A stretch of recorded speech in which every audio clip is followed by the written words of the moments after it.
50 வருஷமா நடக்காதது இப்போ நடந்திருக்கு. அமெரிக்காவை அதிர வைத்த ரிலையன்ஸ். அமெரிக்க அதிபர் ட்ரம்ப் நேரடியா இந்தியாவுக்கு நன்றி சொல்லியிருக்காரு. அப்படி என்ன நடந்தது? இதோ முழு விவரம்.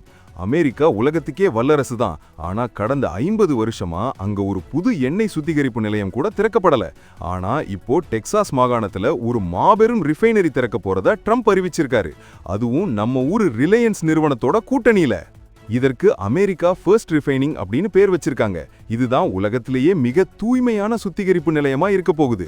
நம்ம ஊரு ரிலையன்ஸ் இன்னைக்கு அமெரிக்காவோட எரிசக்தி தேவையையே பூர்த்தி செய்ய போகுதுன்னா பாருங்களேன்.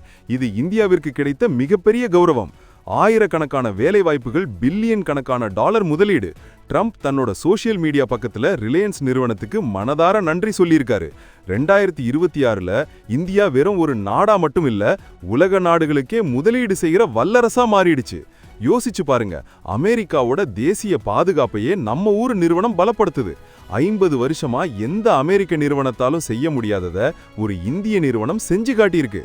இந்திய நிறுவனங்கள் உலகையே ஆளத் தொடங்கிடுச்சு அப்படிங்கிறதுக்கு இதுவே சாட்சி. இதனால பெட்ரோல் டீசல் விலையில கூட சர்வதேச மாற்றம் வர வாய்ப்பு இருக்கு. ரிலையன்ஸ் செய்த இந்த சாதனையை பத்தி நீங்க என்ன நினைக்கிறீங்க? பெருமையா இருந்தா கமெண்ட்ல சொல்லுங்க.